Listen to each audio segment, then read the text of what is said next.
Why, hello everyone. It has most certainly been a while since I've done one of these. As many of you know, I have been moving, and with that comes with a few things, including moving, well, obviously, but I moved from state, so this took a lot longer to get back to, but we are back with my review series, and today we are going to be reviewing the Hammon Collection's Indominus Rex.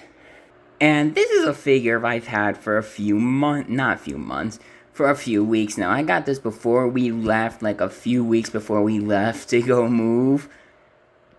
Well, but obviously, with the whole moving thing, it was kind of possible for me to do this, and considering that I packed this a whole 2 weeks before we left, it just really meant I didn't have the time to record any videos. Well, normal videos I had at the time. But I have recently come into this house around a week ago, so I decided to get off my lazy ass and actually record this video. While still having to move stuff into the house. Well, not really, but more situate things, but it's still a pain in the ass nonetheless. But besides from all of that, you're not here to hear me yap about moving. That will be its own video for now, but let us get to the articulation of this guy. This guy has 19 points of articulation. One, the tail, both sides of its upper thigh, its leg, and more of its leg and its feet.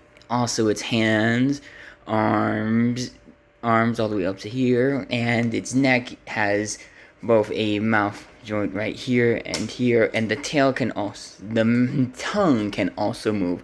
The tail can also move, but its main gimmick is a bendy wire in it. And, well, you know the rest. There's no mid-body joint to it. It's completely more stiff there, and that's relatively it for articulation. I'll be putting this guy through a few more poses as I move on to the video. And talking about poses, we have a few accessories. Well, I mean a very few. Besides, we have two replacement hand pieces for a more open grip. This is actually the form that you'll see when you get it. This will be the automatic one that's attached to the Indominus Rex. The ones I've used here are actually the additional hands. And give me a second. And these are how the original hands look like. They're more of an open grip, but I kind of wish that they went more with like a more exaggerated openness, because realistically the difference between these hands is not that minimal besides from their little spread out. But there is one more piece of not articulation, but accessory I want to show to you guys. And that being the fact that this guy does come with the tracker piece in the movie. If you remember in the movie, the Indominus takes his tracker out and they find the ripped out piece of flesh, and that's what it looks like. Very gnarly. That actually kind of makes me a little queasy looking at it, especially the piece here. We can see that there's the tracker represented by transparent piece, and we could look closer. We can see that some of the meat is also painted so that you can still see a bit more of the tracker inside of it, and I really think that's a neat part. I mainly think you could use this for some comedic effect in your collection, but besides from that, it's really a weird display piece most of all. Now, but besides from the articulation, I also do want to kind of talk about the controversies with this guy. The main controversy with this guy is mainly the paint sculpt not being white as it is in the movie, more of being a somewhat bleak white with some whitewashing across it that you can see on the figure. I am currently recording this at night, but if I take it closely, you can see some of the whitewashing on it. I think it's mainly better on the top of the head where it's most notable, and also since this line is made by Mattel and they mostly use the main toys and sculpts that they have as a base model, the teeth are going to be a little exaggerated as they are from the movie. This is more apparent on the Scorpius Rex, which I do have that coming in. I will be making a review of that when I get it.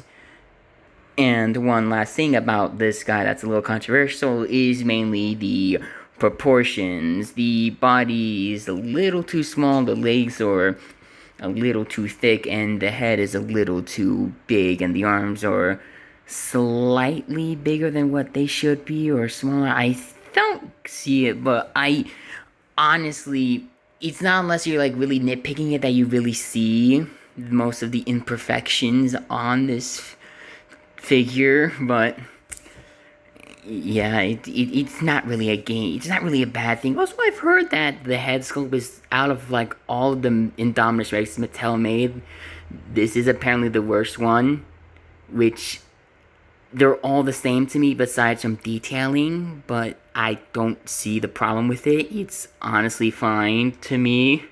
And now that we have done what I really wanted to say here on the review, yeah, there's no really point telling you about the sculpting. It does look great. There's some, I should also note that some of this stuff is rubbery, like the quills are rubber and the spikes on the back are made out of rubber, which is where the quills are, which makes sense. And the tail, due to it being on bendy wire, is also quite soft and made out of a rubbery substance, or so I don't know what you would really call it, but besides from that, and here is going to be the pose, not the posing, the, what's it, the size comparison. Here is the Indominus next to Albedo from Overlord.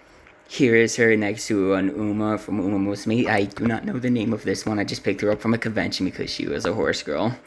Here's the Indominus next to Daiwa Scarlet 2.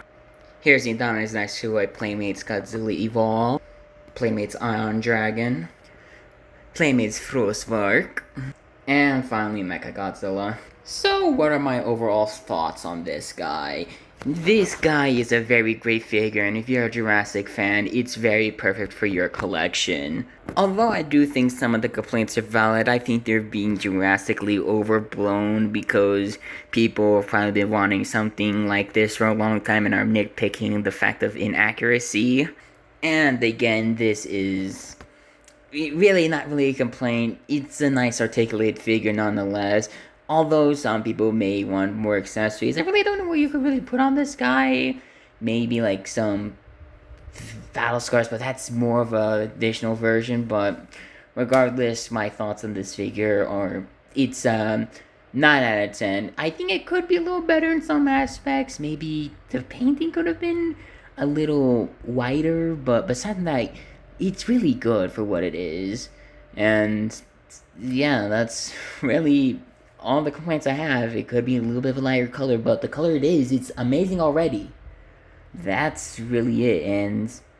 And with that, I want to say thank you for watching my short video, and hopefully you guys have a very nice day. Good question. How about I leave you alone with this guy instead?